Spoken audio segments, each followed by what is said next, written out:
ସ୍ତ୍ରୀ ଦି ଜଣକୁ ଆପଣ ଅଲଗା କରିଦିଅନ୍ତୁ। ହେଲେ କିଛି ଶୁଣିଲେନି। ଘରର ସମସ୍ତଙ୍କୁ ଏକାଠି ରଖିବାକୁ ଚାହିଁଲେ, ହେଲେ ଲାଭ କଣ ମିଳିଲା? କ୍ଷତି କଣ ହେଲା ମୁଁ ଟିକେ ଶୁଣେ। ଆରେ ଭାଇ ଭାଇ ଏକାଠି ରହିବା ଆଦର୍ଶ ପରିବାରର ମହତ୍ ଉଦ୍ଦେଶ୍ୟ। ସେଥିପାଇଁ ତ ବଡ଼ ଭାଇକି ଧନ୍ୟବାଦ ଜଣାଇବା କଥା। ଯେତେ ବାଧାବିଘ୍ନ ଆସିଲେ ବି ତିନି ଭାଇକି ସେ ଗୋଟାଏ ସୂତାରେ ବାନ୍ଧି ରଖିଛନ୍ତି। ମୁଁ କିନ୍ତୁ ସେ ସୂତାକୁ ଛିଡ଼େଇ ଏ ଘର ଛାଡ଼ି ଚାଲିଯିବି। ତୁ ଚାଲିଗଲେ ତୋର କ୍ଷତି ହବ, କିନ୍ତୁ ଏ ତିନି ଭାଇଙ୍କୁ କେହି ବି ଅଲଗା କରିପାରିବେନି। ମୋ ଭାଇ ମାନଙ୍କ ଉପରେ ଯଥେଷ୍ଟ ବିଶ୍ୱାସ ଭରସା ଅଛି। ସେମାନେ କେବେ ମୋ ଠାରୁ ଅଲଗା ହେବେନି, କାହିଁକି ନା ସେମାନେ ପୁରା ମୋରି ଆଦର୍ଶରେ ଅନୁପ୍ରାଣିତ। ହଁ, ସେମାନେ ଆପଣଙ୍କ ଆଦର୍ଶରେ ଅନୁପ୍ରାଣିତ। ସେଇଥିପାଇଁ ତ ଆପଣ ଯେମିତି ଜଣେ ଚରିତ୍ରହୀନ, ଆପଣଙ୍କ ମଝିଆ ଭାଇଟା ବି ସେମିତି ଗୋଟେ ଲମ୍ପଟ। କଣ ଭାଇ କହୁଛୁ ତୁ? ମୁଁ ଯାହା କହୁଛି ତମେ ଶୁଣିଲେ ତମ ପାଦ ତଳ ମାଟି ଖସିଯିବ, ସୁଇସାଇଡ୍ କରିଦେବ। ଇମ୍ପସିବଲ। ଏ ଦୁନିଆରେ ଏମିତି କୌଣସି କଥା ନାହିଁ ଯୋଉ କଥା ଶୁଣିଲେ ମୁଁ ସୁଇସାଇଡ୍ କରିବି। ଶୁଣିବ ତ? ତାହେଲେ ଶୁଣ, ମୁଁ ଘର ଭିତରେ ଏକାଠି ବନେଇକି ମଝିଆ ଭାଇ ମତେ ବଳାତ୍କାର କରିବାକୁ ଚେଷ୍ଟା କରୁଛି।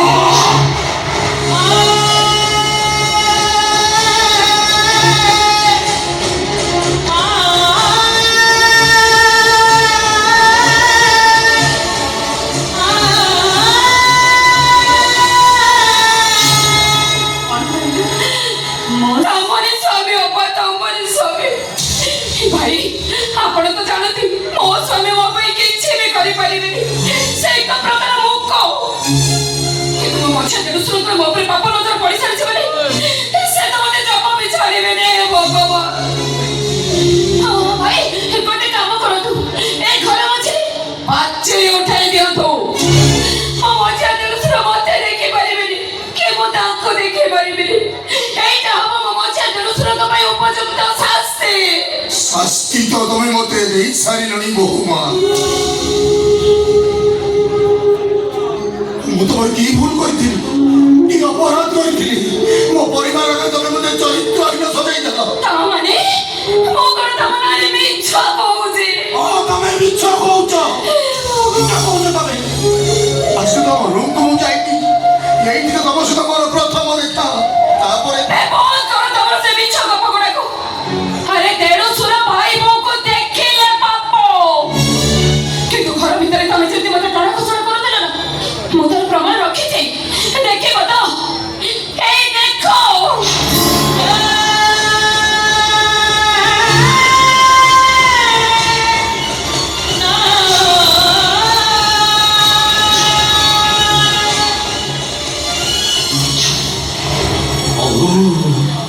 ଭାଇ, ଆପଣ ଏଠି ଚୁପ୍ ରହିଛନ୍ତି ଯେ ଏଇଥିପାଇଁ ଚୁପ୍ ରହିଛନ୍ତି ନା ମୁଁ ଆପଣଙ୍କ ନିଜ ଭାଇର ସ୍ତ୍ରୀ ନୁହଁ ବୋଲି?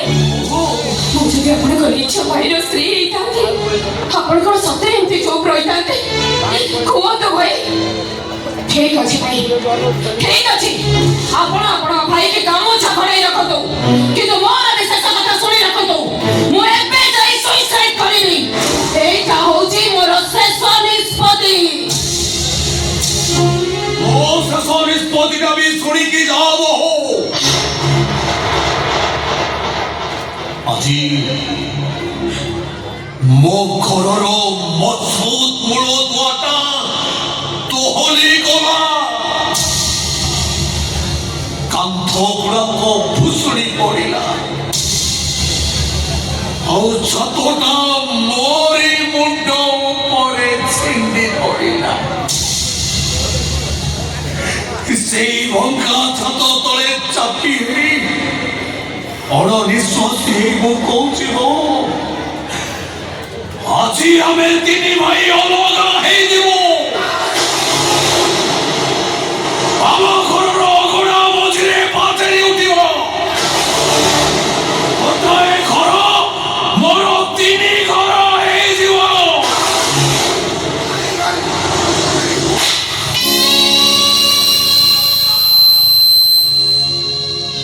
ସତରେ ତୁ କାମରେ ଚରିତ୍ରହୀନ। ତୋରି ଚରିତ୍ର ଦୋଷରୁ ଏ ଘରେ ଗୋଟେ ଏମିତି ଅଘଟଣ ଘଟିଲା। ତୋରି ଚରିତ୍ର ଦୋଷରୁ ଗୋଟାଏ ଘର ମୋର ତିନି ଘର ହେଇଗଲା। ଆରେ ଏତେ ବଡ଼ ମଣିଷ ପଶୁ ତୁ ଏମିତି କାମ କରିବା ଆଗରୁ ତୋ ବିବେକ ତୋତେ ଟିକେ ବାଧା ଦେଲାନି ତୁ ଦାବି ସବି ଦେଇ ପାରିଲୁନି ବେକରେ ରସି ଲଗେଇ ଦେଇ ପାରିଲୁନି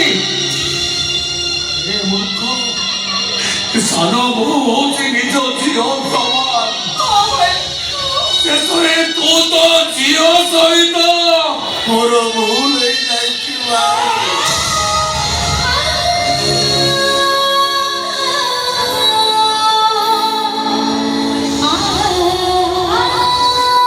ମୋ ଭୁଲକୁ ମୁଁ ସମସ୍ତଙ୍କ ଆଗରେ ସ୍ୱୀକାର କରୁଛି।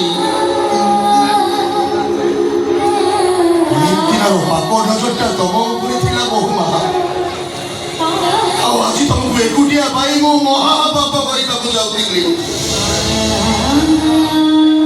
ମୁଁ ଭୁଲ କରିଛି ନା? ତମେ ମତେ ଶାସ୍ତି ଦିଅ ବୋହୁମା। ତମ ପାଦରୁ ଚପଲ ଖୋଲି ମୋ ଗାଲରେ ମାର। ଆଉ ଯଦି ପାରୁଛ ଛୁରୀ ଆଣି ତମେ ମୋ ଜୀବନ ନେଇଯାଅ। ହେଲେ ମୋର ଗୋଟେ ଛୋଟିଆ ଅନୁରୋଧ ରଖିବ ବୋହୁମା। ମୁଁ ବଞ୍ଚି ଥାଉ ଥାଉ ମୋ ପାଖରେ ମୋ ଭାଇମାନଙ୍କୁ ଅଲଗା କରିଦିଅନ୍ତି। ମୁଁ ତମକୁ ହାତ ଯୋଡୁଛି ବୋହୁମା। ମୁଁ ତମ ଗୋଡ ତଳେ ପଡୁଛି।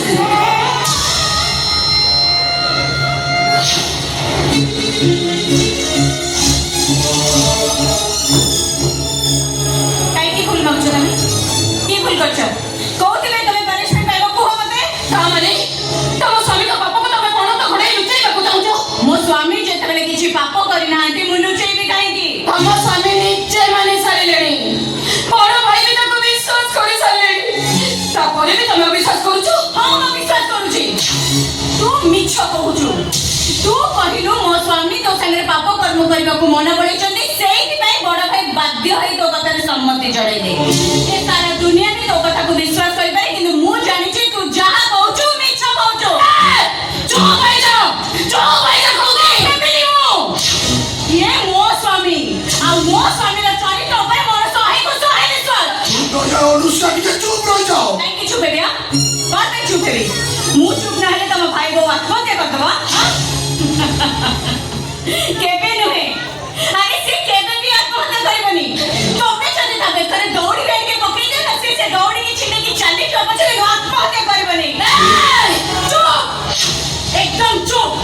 ଆଉ ପଦିଏ କଥା ଯଦି କହିବୁ ପାଦରୁ ଚପଲ କରିକି ସେକି ଦେବି। ଚୁପ୍ କହିଲି। ଚାଲ ଆଦିତ୍ୟ, ଚାଲ ମୋ ସହିତ। ଆରେ ରହିଯାଅ କହୁଛି। ଆଲୋ ମା ସେଠି ବି କହିଲୁ ନ ସେଠିକି ଚାଲିଗଲୁ ବାପା କାହିଁକି ନା ମତେ ବାପା ବୋଲି ତୋ ବୋଉର ସବୁ ଚରିତ୍ର ସବୁ ଗୁଣ ଗୁଡାକୁ ଛଡେଇ ଆଣିଲୁ କେମିତିରେ? ପୁଣି ମତେ ବାପା ବୋଲି ଡାକିଲୁ କାହିଁକି ନା ମତେ ବାପା ବୋଲି? ତୋ ବୋଉ ମରିକି ସ୍ୱର୍ଗରେ ଅଛି, ହେଲେ ଆଜି ସବୁ କଥା ମୁଁ କହିବି। ଆସ ବାବୁ ବାହାରେ ଥାଇ ମୁଁ ସବୁ କଥା ଶୁଣିଛି। ମୋ ଝିଅର ଚିରା ପଣତ କାନି ଦେଖି ତମେ କଥାଟାକୁ ସତ ବୋଲି ଭାବିଗଲ ନା? ମୋ ଝିଅର ମିଚି ମିଚିକା କାନ୍ଦଣ ଦେଖି ତମ ଭାଇକି ତମେ ଭୁଲ ବୁଝିଲ ନା? ତମ ଭାଇର ଚରିତ୍ର କଣ ମୁଁ ଜାଣିନି, ହେଲେ ମୋ ଝିଅର ଚରିତ୍ର କଣ ମୁଁ ଭଲ ଭାବରେ ଜାଣିଛି। ତା ଚରିତ୍ର ଆଦୌ ଭଲ ନୁହଁ। ଯାହା କହୁଛ ଚିନ୍ତା କରି କହୁଛ ତ? ଚିନ୍ତା କରିକି କହୁଛି। ତୋତେ କଣ ଖାଇକି କୋଉ ବେଳାରେ କଣ ଜନ୍ମ କରିଥିଲା କେଜାଣି?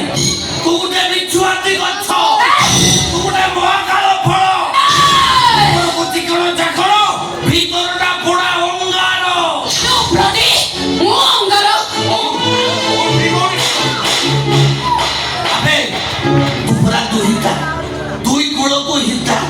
ଆବେ ଦୁଇ କୂଳକୁ ଫିତା ହେଇଗଲୁ କେମିତିରେ? ବାହାଘର ପୂର୍ବରୁ ବାପା ଘର ମାନ ଇଜ୍ଜତ ସମ୍ମାନକୁ ତଳେ ପକଉଥିଲୁ, ବାହାଘର ପରେ ଶାଶୁଘରର ଇଜ୍ଜତ ମତକୁ ତଳେ ପକଉଛୁ। କାହିଁକି? କଣ ପାଇଁ ତୋର ଏତେ ଗର୍ବ?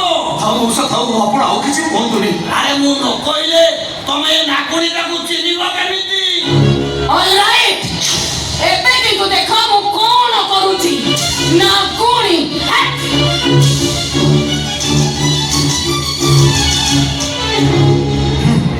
ଆରେ ତୁ କଣ କରିବୁ କଣ ନ କରିବୁ ସେଟା ମୁଁ ଭଲ ଭାବରେ